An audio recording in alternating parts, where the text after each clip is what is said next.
Namaste, Dandavat Pranam. By the instruction and grace of our spiritual master on Vishnupad, Paramahamsa Sripad Bhakti Madhava Puri Maharaj, we are here reading Srimad Bhagavatam. Om Namo Bhagavate Vasudevaya.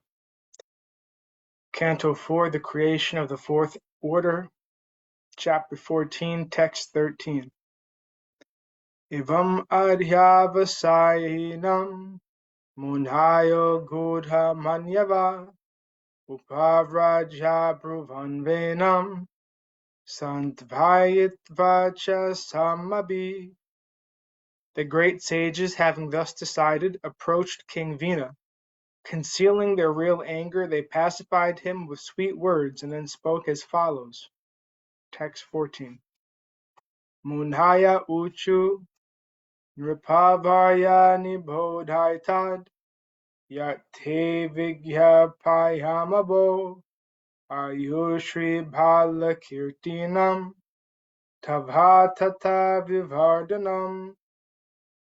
The great sages said, Dear King, we have come to give you good advice. Kindly hear us with great attention. By doing so, your duration of life and your opulence, strength, and reputation will increase. Purport. According to Vedic civilization, in a monarchy, the king is advised by saintly persons and sages. By taking their advice, he can become a great executive power, and everyone in his kingdom will be happy, peaceful, and prosperous. Dandavat Pranam Om Devi. Hare Krishna Dandavat Pranam Prabhuji. The great kings were very responsible in taking instructions given by great saintly personalities.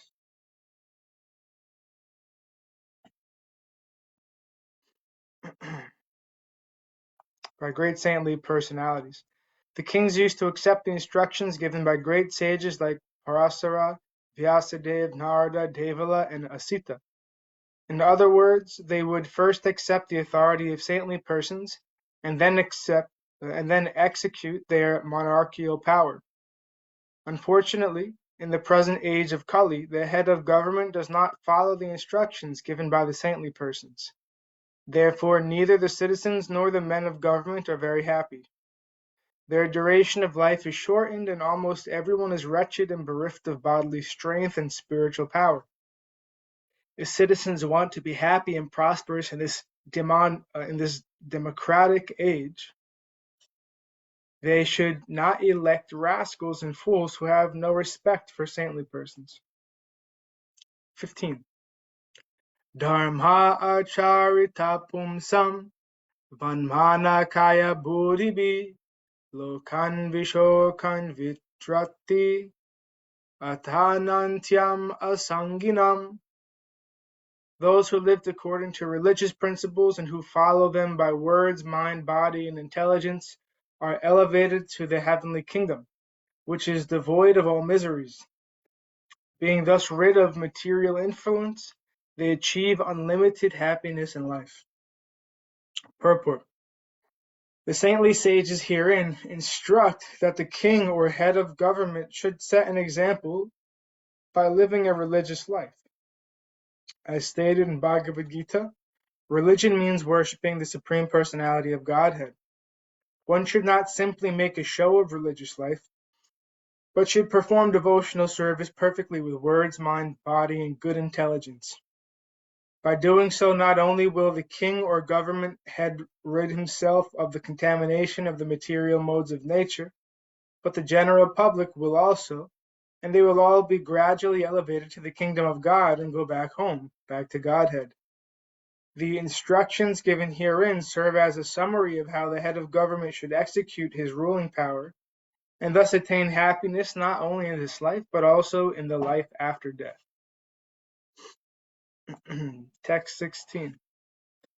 Sate mavina sedvira prajanam chema lakshana yasmin vinaste nripatir aisvaryad avarohati. The sages continued, O great hero, for this reason you should not be the cause of spoiling the spiritual life of general populace. If the spiritual life is spoiled because of your activities, you will certainly fall down from your opulent and royal position. Purport. Formerly, in practically all parts of the world, there were monarchies, but gradually as monarchy declined from the ideal life of religion to the godless life of sense gratifications, monarchies all over the world were abolished. However, simply abolishing monarchy and replacing it with democracy is not sufficient unless the government men are religious and follow in the footsteps of great religious personalities. Text 17.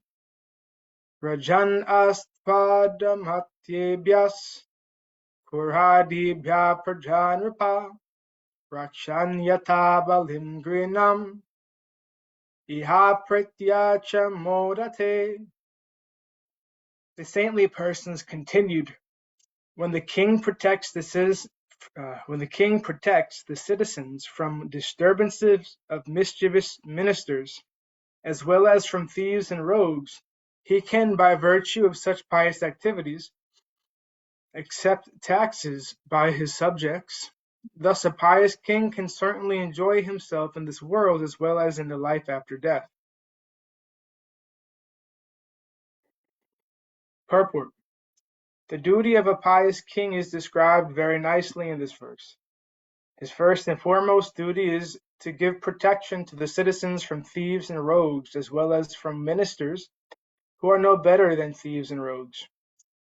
Formerly, ministers were appointed by the king and were not elected.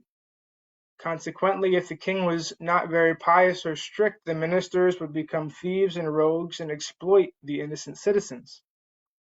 It is the king's duty to see that there is no increase of thieves and rogues either in the government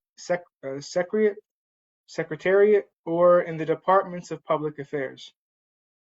If a king cannot give protection to citizens from thieves and rogues, both in government service and in public affairs, he has no right to exact taxes from them.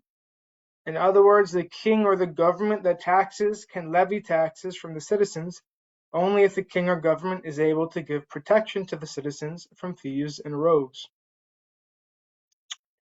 In the 12th canto of Srimad Bhagavatam, 12.1.40, there is a description of these thieves and rogues in government service.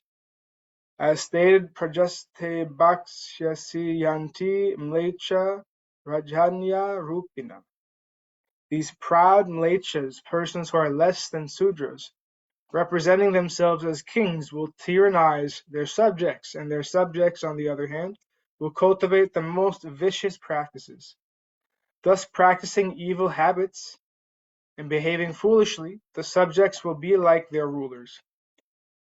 The idea is that in the democratic days of Kali Yuga, the general population will fall down to the standard of Sudras. As stated, Kalo Sudra Sambhava, practically the whole population of the world will be Sudra.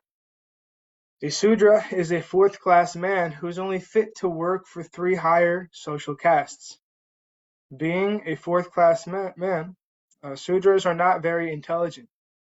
Since the population is fallen in these democratic days, they can only elect a person in their category, but a government cannot run very well when it is run by Sudras. The second class of men, known as Kshatriyas, are especially meant for governing a country under the direction of saintly persons, Brahmanas, who are supposed to be very intelligent. In the other ages, Satya Yuga, Treta Yuga, Dwapara Yuga, the general populace was not so degraded, and the head of the government was never elected. The king was a supreme executive personality, and if he caught any ministers stealing like thieves and rogues, he would at once have them killed or dismissed from service. As it was the duty of the king to kill thieves and rogues, it was similarly his duty to immediately kill dishonest ministers in government service. By such strict vigilance, the king could run the government very well, and the citizens would be happy to have such a king. The conclusion is that unless the king is perfectly able to give protection to the citizens from rogues and thieves, he has no right to levy taxes from the citizens for his own sense gratification. However, if he gives all protection to the citizens and levies taxes on them, he can live very happily and peacefully in this life. and at the end of this life he can be elevated to the heavenly kingdom or even Vaikunthas, where he will be happy in all respects. Text 18. Yasya rastre pure chaiva bhagavan yagya purusha ijate svena dharmena janarvanashramanvitai. The king is supposed to be pious, in whose state the cities and general populace strictly observes the system of the 8 social orders of Varna and Ashram, and where all citizens engage in worshipping the Supreme Personality of Godhead by their particular occupations. Purport. The state's duty and the citizen's duty are very nicely explained in this verse. The activities of the government head, or king, as well as the activities of the citizens, should be so directed that ultimately everyone engages in devotional service to the Supreme Personality of Godhead. The king or government head is supposed to be the representative of the Supreme Personality of Godhead, and is therefore supposed to see that things go on nicely, and that the citizens are situated in the specific social order comprised of 4 varnas and 4 ashrams. In the Vishnu Purana, it is stated that unless people are educated or situated in the scientific social order comprised of 4 varnas, Brahmana, Kshatriya, Vaishya, and Sudra, and 4 ashrams, the Brahmachari, Grihastha, Vanaprastha, and Sannyas, society can never be considered real human society, nor can it make any advancement towards the ultimate goal of human life. It is the duty of the government to see that things go on in terms of Varna and Ashram. As stated herein, Bhagavan Yagya Purusha, the Supreme Personality of Godhead as the Yagya Purusha, is the Yagya Purusha. As stated in Bhagavad Gita 5.29, Bhoktaram Yagya Tapasha. Krishna is the ultimate purpose of all sacrifice. He is the enjoyer of all sacrifices, therefore he is known as Yagya Purusha.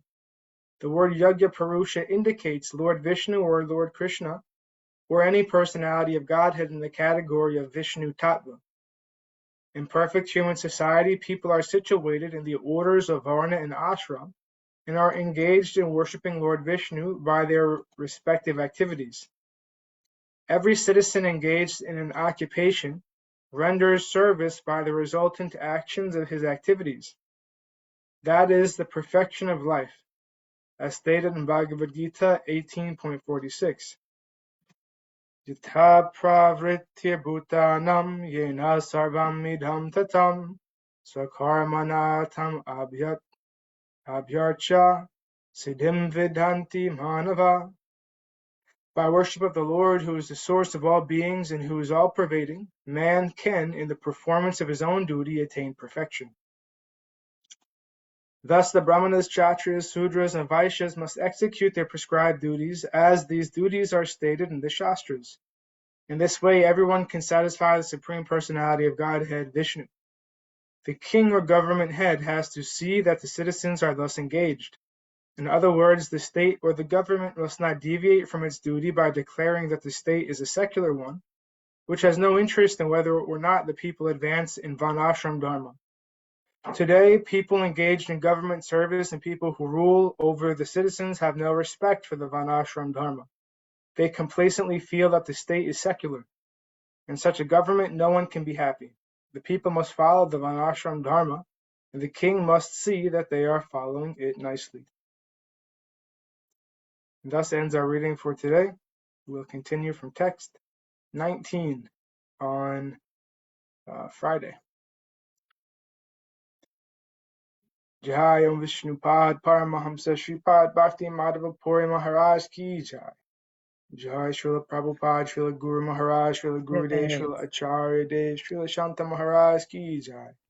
Jai Rupanuga Guru Varga Ki Jai. Jai. All glories to the assembled devotees, Jai. all glories to the worldwide devotees. Sama Bhaktivedanta Vrinda Ki Jai. Jai Navadvip Jai. Dham Ki Jai, Nrsimhapali Dham Ki Jai. Jai. Mayapur Dham Ki Jai. Jai, Jagannath Puri Dham Ki Jai, Jai. Jagannath Baladev Subhadra Ju Jai. Ki Jai, Ganga Mai Yamuna Mai Ki Jai, Vrindavan Dham Ki Jai, Giri Govardhan, Gupta Govardhan Dham Ki Jai, Sham Kund Radha Kund Ki Jai, Tulsi Devi Bhakti Devi, Vrinda Devi Ki Jai, Jai Srimad Bhagavatam ki jai, Harinam Sankirtan Yagya ki jai, Scientific Sankirtan Yagya ki jai, Princeton Bhaktivedanta Institute ki jai, Sri Chaitanya Saraswat Institute ki jai, Sri Chaitanya Saraswat Mat ki jai, Nitai Gaura Premanandi Hari Hari Bol. Jai Shrimati Hare Umadevi Hare Dasi Bol. ki jai. Hari Bol. जय गुरुदेव श्रीपाद कृष्ण केशव प्रभु जी की जय Jai Gurudev. दंडवत प्रणाम प्रभु जी। Dandavad Stiri. Hari Bol.